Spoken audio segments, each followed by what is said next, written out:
अस्सलाम वालेकुम, कैसे हैं सब? यकीनन खैरियत से होंगे। मैं भी खैरियत से अल्हम्दुलिल्लाह। अभी मैं अपने लिए ब्रेकफ़ास्ट बनाने लगी थी। तो आज मैं क्या बना रही हूँ, मैंने एक एग लिया है, उसमें थोड़ी-सी मैंने पेपर ऐड की है और थोड़ा-सा सॉल्ट ऐड करके फिर अच्छे से इसको फेंटी लगा लेनी है कि दोनों चीज़ें जो हैं तीनों बल्कि मिक्स हो जाएँ। और फिर मैंने साथ पैन जो है उसको गर्म होने के लिए रख दिया था। थोड़ा-सा उसको मैंने ग्रीस किया था, ऑयल ज़्यादा नहीं ऐड किया था। और फिर इसमें ये जो मिक्सचर है ये ऐड कर देना था मैंने। और उसके बाद मैंने 2 पीस लिए थे ब्रेड के, उनको इसके ऊपर रख दिया था और उसमें फिर मैंने चीज़ ऐड की थी और फिर मैंने जो है नाश्ता किया था। बहुत मज़े का बना था, टेस्ट काफ़ी अच्छा था। वैसे सिंपल सा था, कुछ ख़ास नहीं था उसमें, लेकिन फिर भी काफ़ी मज़े का लग रहा था। अभी लास्ट वीडियो जो मैंने अपलोड की थी उसमें मुझे काफ़ी कमेंट्स आए थे कि आपने जॉब के लिए कैसे अप्लाई किया था, आपने क्या काम वहाँ किया। तो जैसा कि जो सैलून होते हैं वो डिफरेंट टाइप के होते हैं। मतलब जिस जगह मैंने काम किया था उसमें कोई मेकअप का कोई कॉन्सेप्ट नहीं था, कोई कुछ नहीं था ऐसा। वहाँ सिर्फ आईब्रो थ्रेडिंग होती थी, आईब्रो टिंट होता था, आईलैशेस टिंट होता था, आईलैशेस एक्सटेंशन और आईलैश लिफ्टिंग, ये चीज़ें थी। और साथ नेल थे, जेल नेल थे, तो वो सारा था। एक्रेलिक वगैरह का भी सारा काम था ऐसा। तो मैंने यही काम किया था। जो काम मैं करती थी, मैं थ्रेडिंग करती थी, टिंट करती थी, आईलैश टिंट करती थी, आईलैश लिफ्ट मैं नहीं करती थी। और एक्सटेंशन भी मैं बहुत कम करती थी, इतना मेरा दिल नहीं था कि वो करना, क्योंकि वो बहुत लंबा टाइम लेता था। उसके बाद मैं जेल नेल्स जो हैं वो कर लेती थी, सिर्फ ग्लिटर की हद तक। उससे ज़्यादा मैं नहीं करती थी, वो मैं जानबूझ के नहीं करती थी, क्योंकि अगर मैं वो भी सीख लेती तो फिर मुझे एक दिन भी छुट्टी ना मिलती। फिर मैं ये नहीं चाहती थी कि मैं फुल टाइम करूँ, मैं बस 1-2 दिन करना चाहती थी। वीक में मैं 2 या 3 दिन काम करती थी, बहुत ज़्यादा नहीं करती थी, मतलब एवरीडे नहीं करती थी। और अप्लाई मैंने नहीं किया था। जिस बंदी के साथ मैंने काम किया था वो किसी के साथ हमारे घर आई थी, और जब वो हमारे घर आई थी मैं अपने हस्बैंड के थ्रेडिंग कर रही थी। अभी आप कहेंगे कि हस्बैंड की थ्रेडिंग कर रही थी। जी हाँ, उनके काफ़ी बाल थे फेस पे, तो जो शेव के बिल्कुल साथ ऊपर ऊपर होते थे, तो मैंने सोचा कि ये ज़रा थोड़े हल्के कर दूँ, बहुत ज़्यादा नहीं तो ज़रा ज़्यादा उसकी जो शेप है ज़्यादा अच्छी लगेगी। इसलिए मैं वहाँ से उनके थ्रेडिंग कर रही थी और उसने मुझे देख लिया और उसको ज़रूरत थी स्टाफ की, और उसने मुझे काफ़ी, मतलब ये एक मिन तरला ही कर लिया जिस तरह से कहते हैं। और मुझे उन्होंने फ़ोर्स करके अपने साथ लगा ही लिया कि नहीं, मुझे स्टाफ की ज़रूरत है, आप मेरे पास रहें, जैसा आप कहेंगी, टाइमिंग जो कहेंगी वही टाइमिंग आपको मिल जाएगी। तो ना मेरे कोई आवर्स पक्के थे, ना कोई दिन पक्के थे। जिस दिन वो कहती थी उस दिन मैं कर लेती थी, जिस दिन मैं कहती थी मैंने नहीं करना वो मान लेती थी। वैसे मैं 3 दिन से ज़्यादा काम नहीं करती थी, बस इतना ही करती थी। तो यही थी मेरी जॉब, ना मैंने अप्लाई किया था और ना कोई ख़ास इतनी जॉब थी। अभी ये देखें, बेटे के लिए मैंने ऑर्डर किया था, टैबलेट ऑर्डर किया था राइटिंग करने के लिए, क्योंकि अभी छुट्टियां जो है घर में ही होते हैं और उसका जो होमवर्क है वो स्कूल वाले वेबसाइट पे डाल देते हैं, तो वो करवाना पड़ता है। और जो ब्लैक बोर्ड है उस पर तो बच्चे बहुत मैस करते हैं, मतलब मेरी बेटी बड़ा मैस करती है। इसलिए मैंने सोचा था कि ये ऑर्डर कर दूं। तो ये मैंने अमेज़न से ऑर्डर किया था। जब मैंने ऑर्डर किया है तो ये मुझे मिला था 17 पाउंड में। और बाद में बेटी ने बेटे को तो इसको हाथ नहीं लगाने दिया, वो पहले ज़िद करके बैठ गई थी कि मुझे भी यही चाहिए, मतलब वो पकड़ने नहीं देती थी बेटी को। और बेटी को फिर मैंने ऑर्डर किया आज ही, वो कल आ जाएगा। तो तब जो मैंने बेटी के लिए ऑर्डर किया तो वो 14 पाउंड का हो गया था। चलें, ये भी अच्छा हो गया।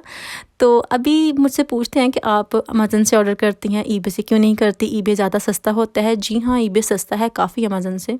अमेज़न से हम इसलिए ऑर्डर करते हैं क्योंकि हमारे पास अमेज़न प्राइम है, तो वो नेक्स्ट डे उसकी डिलीवरी आ जाती है। इसके अलावा भी एक तो ये है कि जब इन्होंने कोई चीज़ भेजनी हो तो सारा उस दिन तक हम उसको ट्रैक कर सकते हैं, देख सकते हैं कि कहाँ हमारी जो चीज़ है वो पहुंची है। घर के सामने या 2-3 घर पीछे भी हो तो सेम वही आ रही है, उसकी जो अपडेट होती है वही होती है कि आपका जो पार्सल है फ़लाँ जगह पहुंच गया है, बस आने वाला है, कितने मिनट में आ जाएगा। वो एक एक चीज़ होती है जो कि बहुत अच्छी लगती है मुझे।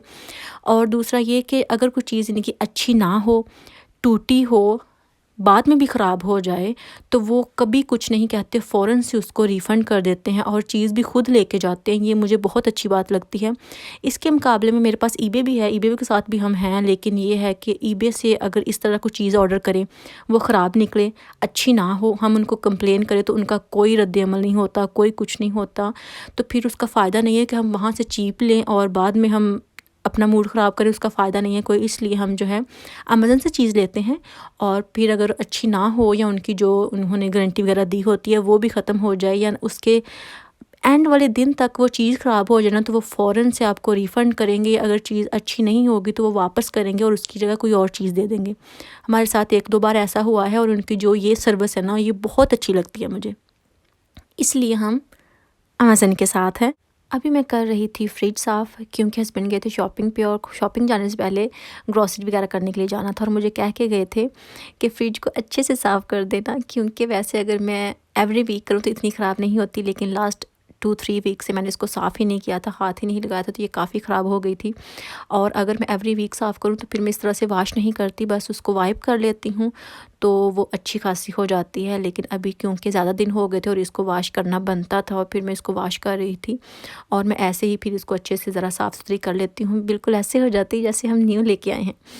और अभी मैं आपके साथ बात ये करना चाहती हूँ कि जैसे सबको पता है कि अभी लॉकडाउन है, नहीं भी हो लॉकडाउन तो जिस तरह के आजकल हालात हैं तकरीबन 1 साल होने वाला है, 1 साल हो गया है बल्कि, क्योंकि ये दिसंबर में शायद कोविड का सिस्टम शुरू हुआ था।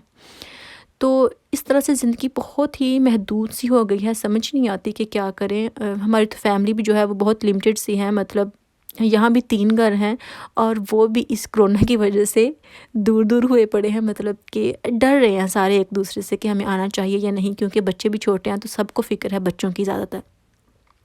तो फिर इसलिए हम बहुत एक बंद होके रह गए हैं कमरों में ही, जिस तरह से बाहर निकलने का मौका नहीं मिलता।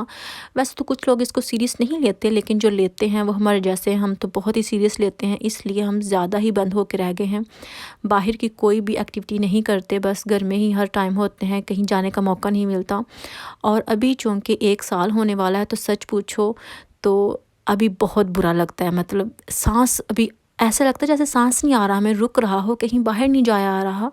वैसे भी हम बहुत ज़्यादा नहीं जाते, लेकिन जितना भी जाते हैं फ़ील तो होता है ना कि हम बिल्कुल ही कहीं जाते नहीं हैं, कुछ करते नहीं हैं, कोई टाइम ही नहीं है हमारे पास कुछ करने के लिए, बस हर टाइम घर के काम करते-करते ही ना ऐसा लगता है जैसे हम ये अपनी जो ज़िंदगी के दिन है ना ये वेस्ट कर रहे हैं। ऐसा सच में फ़ील हो रहा है। स्टार्ट में तो हम इसे क्वालिटी टाइम समझते थे कि हस्बैंड को भी छुट्टियां थी, घर पे हैं, सारा टाइम घर पे होता है, लेकिन इस चीज़ से बहुत से लोगों का रोज़गार जुड़ा हुआ है। हम अपना ही नहीं सोच सकते, लोगों का भी सोचना चाहिए, सबका सोचना चाहिए। बहुत सा तबका ऐसा है जो कि इस सिचुएशन की वजह से बिल्कुल ही बेचारों के लिए कुछ नहीं है, उनके पास कुछ खाने को नहीं है, कोई जॉब नहीं है। तो बहुत से लोग, बहुत सी ज़िंदगियाँ इस तरह से डिस्टर्ब हुई हैं। अल्लाह ताला जल्दी हमें इस सिचुएशन से निकाले, बस हम तो दुआ कर सकते हैं। तो ये देखिए मेरी जो फ्रिज है वो तो हो गई है साफ़, आप देख सकते हैं कि बिल्कुल न्यू हो गई है, बहुत ही मुझे अच्छा लगा। और फिर मेरे हस्बैंड से कहा कि अभी मेरी वाह-वाह बनती है कि नहीं बनती? कहते हैं जी बनती है आपकी वाह-वाह अभी। और मैं आपके साथ इस तरह से इसलिए बात करती हूँ कि थोड़ा-सा चलें, एक चेंज हो जाता है, अच्छा लगता है। तो इसलिए थोड़ा-सा मैं हल्का-फुल्का, वैसे डरती इस टाइप की बात करती हूँ कि कहीं मुझे बात ना कर दें आप। लेकिन मैं रह भी नहीं सकती इस तरह की बात किए बगैर, पता नहीं मुझे आदत है ना, इसलिए अभी भी इतनी देर बाद मैं इस तरह की बातें करने लगी हूँ फाइनली। उसके बाद मैं ज़रा अपना ट्राउज़र सिलाई करने लगी थी, उसकी वीडियो भी बनानी थी। तो वो देखे इस तरह से। और मुझे अभी तक काफ़ी मेरे जो सब्सक्राइबर हैं ना, यहाँ वाले व्लॉग्स वाले, मुझे पूछते हैं कि आपके जो सिलाई वाला चैनल है उसका नाम क्या है? तो उसका नाम मैं काफ़ी बार बता भी चुकी हूँ, नीचे लिंक भी दिया होता है अक्सर मैंने, अभी फिर से बता देती हूँ। H&H क्राफ्ट एंड डिज़ाइन के नाम से है। वहाँ मैं सिर्फ सिलाई ही करती हूँ और ट्राई करती हूँ कि आपको अच्छे से बता सकूँ, अच्छे से समझा सकूँ, कुछ मुश्किल चीज़ें ना बताऊँ। अभी ये देखें, मैंने पहले ये क्लिप ऐड कर दिया है, ये जो पॉट है मेरे पास कुकिंग करने के लिए, जो मुझसे पूछते हैं कि ये कौन सा है, कैसा है, तो ये मैंने बाद में जो कुकिंग आपके साथ शेयर करूँगी वो मैंने की थी। और आप देख सकते हैं कि ये बिल्कुल ख़राब नहीं होता, और अगर ख़राब हो भी जाए तो सिर्फ आपने पानी डालना होता है और इतने अच्छे से ये खुद ब खुद ही साफ़ हो जाता है। मैंने आपके सामने ही ये किया है, आप देख सकते हैं। और ये अभी पूछेंगे कि ये कौन सा है, मैंने वो भी कई बार बताया, ये स्टेनलेस स्टील का है, बहुत ही अच्छा है। इसकी जो प्राइस तब हमने लिया था आज से 3.5 साल या 3 साल पहले, तो ये मुझे कोई 26 पाउंड में मिला था ये वाला। एक इससे बड़ा मैंने लिया था, एक छोटा लिया था, वो फिर उस हिसाब से इसकी प्राइस जो है ना थोड़ी ऊपर नीचे थी। तो ब्रांड का भी मुझसे पूछते हैं कि इसका ब्रांड कौन सा, भी मुझे ये तो नहीं पता कि ये किस ब्रांड का, लेकिन ये पता है कि ये स्टेनलेस स्टील का है। वैसे इसके पीछे लिखा हुआ है मास्टर कुक, तो पता नहीं ये ब्रांड होगा या क्या नहीं, क्योंकि हमने तो ये ब्रेडफोर्ड से बिस्मिल्लाह स्टोर से लिया था, जो कि अल हलाल के बिल्कुल पास है। तो बहुत ही अच्छा है, बहुत ही अच्छा इसका जो सारा सिस्टम मुझे लगता है इसके कोई भी जो हम कुकिंग करते हैं ना नीचे नहीं लगती। अगर लग भी जाए तो उसको साफ़ करना ज़रा मुश्किल नहीं होता, बहुत ही सुकून से हम ईज़िली इसको वॉश कर सकते हैं। उसके बाद मैं बनाने लगी थी गोभी गोश्त मतलब बोनलेस। मुझे कहेंगे कि आप गोश्त कहती हैं, मीट कहती हैं, बोनलेस कहा करें। अच्छा सॉरी बाबा, चिकन बोनलेस हम बनाते हैं, क्योंकि बोन वाला तो बिल्कुल नहीं बनाते, क्योंकि हस्बैंड को ज़रा नहीं पसंद बोन वाला। जिस दिन बोन वाला हमारे घर गोश्त बन गया बस जी, फिर मैं नहीं खाना खा सकती, जिस तरह के हस्बैंड की हालत होती है। ये मैंने इस तरह से इसको अच्छे से भून लिया है, सारा रेडी कर लिया है, आपने देखा होगा थोड़ा बहुत।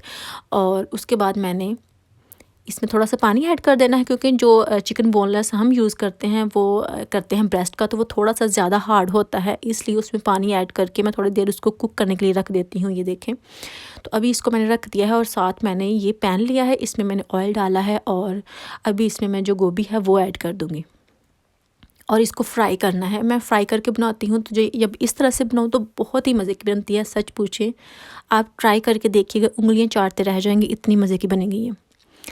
और हस्बैंड को भी फिर काफ़ी अच्छी लगी थी। तारीफ़ बनती है कि नहीं बनती है।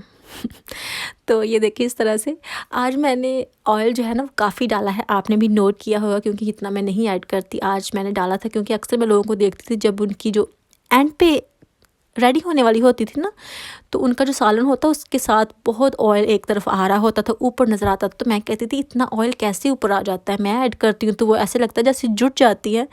तो आज मैंने ऑयल ऐड किया तो मेरे साथ भी ऐसा हुआ कि ऑयल ऊपर ऊपर आ रहा था। जब सब कुछ रेडी हो गया मैंने कहा लो जी, मैं तो ऑयल ही ऐड नहीं करती थी, तो ऊपर क्या आना था, सब कुछ जुड़ना ही था ना, क्योंकि हस्बैंड को ऑयल बहुत बुरा लगता है। आज जितना मैंने ऑयल ऐड किया था ना, सच पूछो तो हस्बैंड ने अच्छी खासी मेरी क्लास ली कि इतना ऑयल ऐड किया है, क्योंकि उनकी तबीयत एक बार ख़राब हो गई थी ऑयल की वजह से। तो वो डॉक्टर के पास गए, डॉक्टर था इंग्लिश डॉक्टर था, और उसने हमारे वाले अंदाज़ में कहा था कि आप घी खाते हैं, मतलब घी उसने देसी अंदाज में कहा था और बाकी सारी वो इंग्लिश ही बोल रहा था। और तब से हस्बैंड ने कहा था लोग भी मजाक करते हैं घर में ऑयल बहुत कम यूज़ किया करो जितना कर सको, तो इसलिए ऑयल मैं नहीं डालती थी। अभी आप देख सकते हैं काफ़ी है। गोभी जो है उसको मैंने फ्राई कर लिया था और तब तक जो चिकन वाला सालन था वो भी तकरीबन रेडी हो गया था। और फिर इनको अच्छे से मिक्स करके दम पे रख देना है, कोई चीज़ और ऐड नहीं करनी, मतलब पानी वगैरह और नहीं डालना, क्योंकि गोभी ऑलरेडी फ्राई हो चुकी थी। कसूरी मेथी मैंने ऐड करके इसको रेडी होने के लिए रख दिया था। और अभी आप देख सकते हैं कि बहुत ही ये खूबसूरत इसकी कुछ शक्ल लग रही है और खाने में इससे भी ज़्यादा मज़े का था।